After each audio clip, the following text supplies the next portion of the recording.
पूरी दुनिया में अज सिंधी मानू पंहिंजो दिसंबर के महीने के क़ौमी ईद करे मल्हाईंदा आहिनि। इन सिलसिले में गड़ी खेरो में पिण मुख़्तलिफ़ तंज़ीमुनि पारां जेको आहे सो हिकिड़ी ज़बरदस्त रैलियूं कढियूं वयूं आहिनि ऐं असां नाज़रीन खे ॿुधाईंदा हलूं त हिन जोश ऐं जज़्बे में ख़ासि करे जेके मासूम ऐं नंढड़ा ॿारड़ा जेके ख़ुशियूं मल्हाए रहिया आहिनि त उहे ॾिसण वटा आहिनि ऐं सिंध खे जेको आहे हिन ॾींहं ते क़ौमी ईद जूं मुबारकूं ॾेई हिक ॿिए सां गले मिली रहिया आहिनि, हिक ॿिए खे भाकुर पाए रहिया आहिनि। इन सिलसिले में जिस्कम गड़ी खेरो पारां हिकु ज़बरदस्त रैली कढी वई आहे।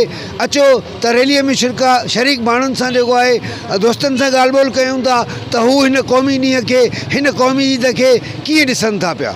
असां जेको बि न्यूज़ जे शुक्रगुज़ार आहियूं उस्ताद अनूप कुमार जो।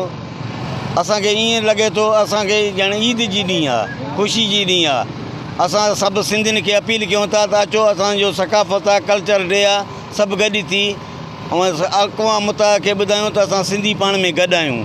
असांजो रैली न आहे, असांजो ईद आहे। ईअं सम्झ ख़ुशी में असां झुमरियूं बि हणंदासीं, डांस बि कंदासीं, छो जो असांजो सकाफ़त जो ॾींहुं आहे। मथे सिंध सुखार दोस्त मिठा दिलदार आलिम सभु आबाद करे। अॼु असां लाइ वॾो ख़ुशी जो ॾींहुं आहे, छो जो असां पंहिंजी पुराणी सकाफ़त 5000 साल पुराणी सिंध सकाफ़त मल्हाए रहिया आहियूं।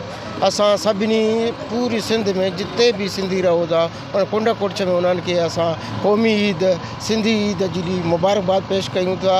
असां सिंध जी जेकी भी सकाफ़त आहे, रहणी करणी, असांजी उथणी वेहणी, असांजी शाइरी, अॼु असां पंहिंजी सकाफ़त ईद नमूने मल्हाए रहिया आहियूं। बराबरि आहे जीअं त अॼु ही असांजी सकाफ़त वारी रैली टोपी अजरक जेको पूरी दुनिया ताईं पखेड़ियल आहे। अॼु असीं हिन ॾींहं खे ईद जी पिया मल्हायूं, छो त हीअ असांजी सकाफ़ती रैली इहो ज़ाहिर करे थी त सिंधी क़ौम सालनि जो तसलसल आहे ऐं सिंधी हिकु क़ौम आहे, सिंध हिकु वतन आहे ऐं असांखे पंहिंजी सकाफ़त, पंहिंजी रहणी करणी ऐं असांजी पंहिंजी जेको आहे सिंध अमन जी जेकी आहे प्रचारक रही आहे ऐं इन में इहो वाज़े थिए थो त सिंध हिकु अमन पसंदि धरती आहे। असीं टोपी अजरक जे हवाले सां जेकी रैली कढी आहे सभिनी दोस्तनि साफ़ियनि जे ताउन सां कढी आहे। इंशाअल्लाह ताला इहा हर साल जीअं पुरजोश मल्हाईंदासीं। मल्हायूं था हर साल हर हीअ असांजी आज़ादी जो अॼोको ॾींहुं आहे।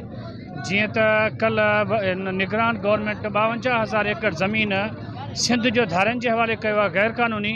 असां उन जी भरपूर मज़म्मत कयूं था। ॿी त जेको असांजो क़ौमी एकता ॾियारे जो जेको रैली हुई उहो गौ अॻवानी गो जे बारे में हुई, छो त अॼु सॼे सिंध में गो अॻवानी गो जी रैली बि निकिरंदी आहे, उते निकितो बि आहे ऐं उनखे नेकाली ॾिनो वञे, न त उनजे ख़िलाफ़ु भरपूर इख़्तियार थींदो ऐं मज़म्मत थींदो। असां जेकम बाद सथ के कौमी सलाम पेश कयूं। जी नाज़रीन, तव्हां हिन जीअं सिंध क़ौमी महाज़ जे रैली में शरीक जेको आहे दोस्तनि जूं ॻाल्हियूं ॿुधियूं।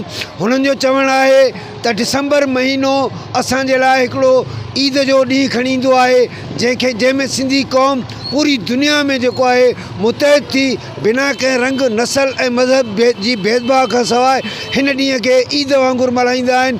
अॼु हर चहिरे ते ख़ुशियूं पियूं नज़र अचनि। कैमरामैन जयराम दास सां गॾु अमर सिंधी, जेकब न्यूज़, गड़ी खेरो।